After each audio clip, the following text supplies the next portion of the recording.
I've gotten my hands on a factory original 318i BMW. Two-door, as you can see, so you know what that means. It's time for another retro review.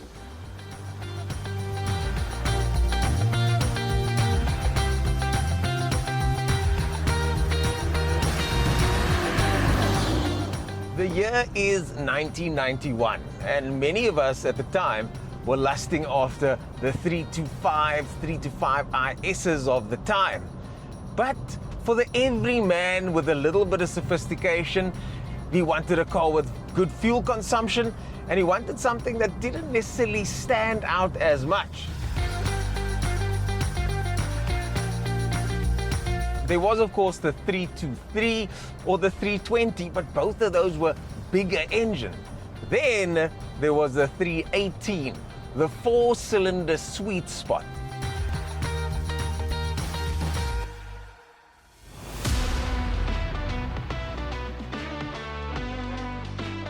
This car is, as the owner Sean refers to it, a time capsule.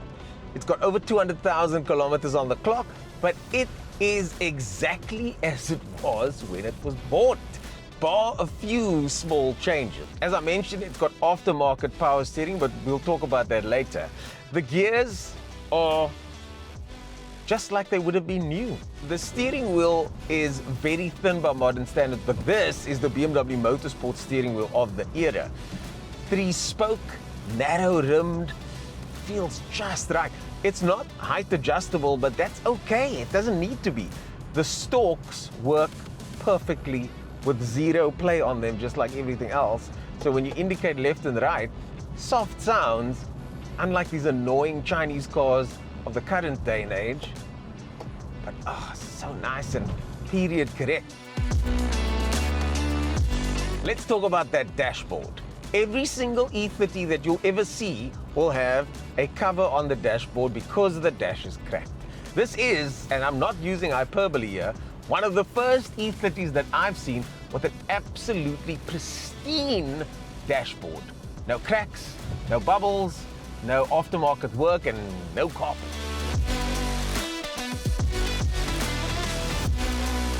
The air conditioning has been upgraded to facilitate the new gases, so we're not polluting the environment anymore like we did in the 90s.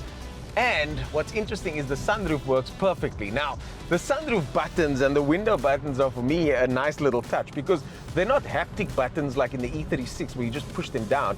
They are actually buttons that you have to press, that move. Quite an experience compared to anything modern these days. The radio's been upgraded to a modern unit, a Kenwood system, and that sounds cool too. It's very quiet in here. The car drives quietly. And although you can feel that the suspension in the later models of BMW was certainly more advanced, this one has good noise insulation, specifically from the engine. I could definitely do a long distance drive with this car. You don't get the same sensation with modern cars. They're just so much heavier and overtired.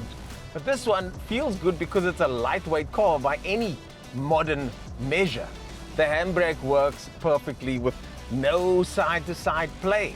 The button works as well, and along with everything else in here, it's as it was when it came from the factory. Just wonderful. But enough driving. Let's talk to the owner and find out some more about the history of this 318i.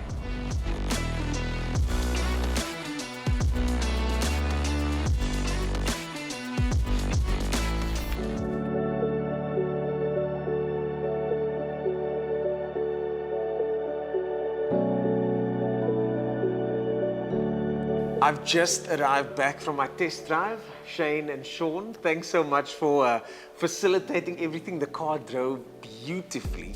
But we're here to discuss not just the car, but the story of the car. The way my dad actually acquired it was interesting because it was a very fancy car back in the day. And he had a Toyota Twin Cam that got stolen. And this car came available. And I remember putting down the 2,000 Rand deposit to hold it because he wasn't convinced. Well, anyway, once he drove it, that was it.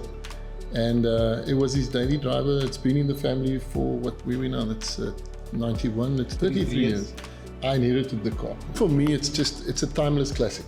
And it holds very dear sentiment to me for obvious reasons. I lost both my parents after COVID, so this, ironically, when I got into it one day, there's a leather pouch, I showed it to you. And I opened the pouch and there was my mom and dad's old ID pictures.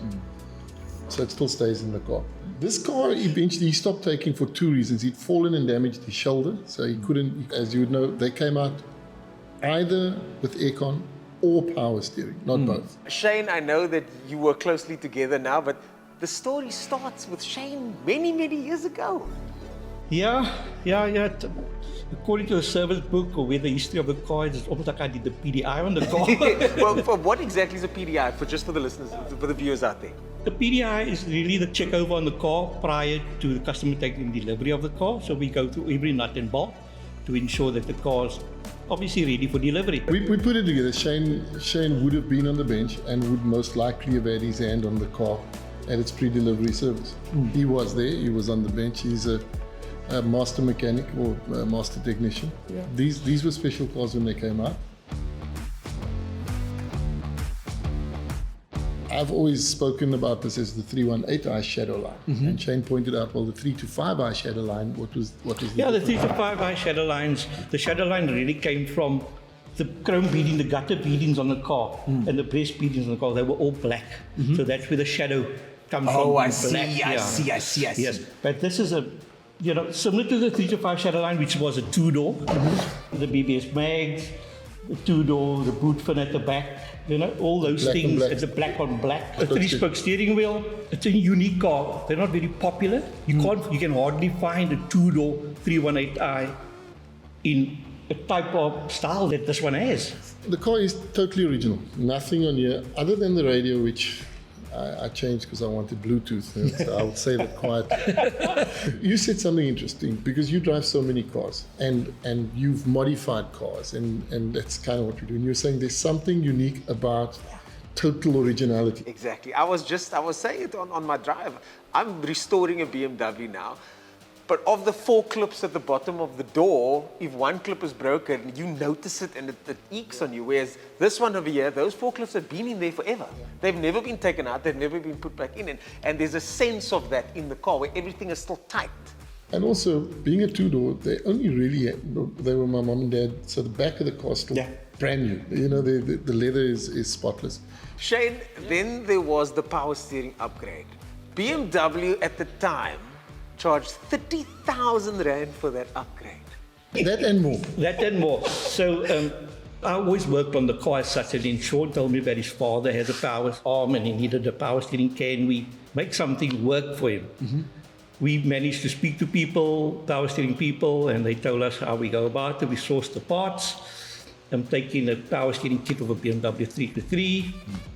And then fitting it to the vehicle, the rack, the pipe. And the thing about doing something like that at BMW, this is an aftermarket facility here. You could probably do that for someone quite easily, but to sign it off as BMW, that's a big deal. Yeah, no, we treated it as such because we were fitting parts that belong to a BMW, For me, it's a beautiful car. It's a classic car in my opinion.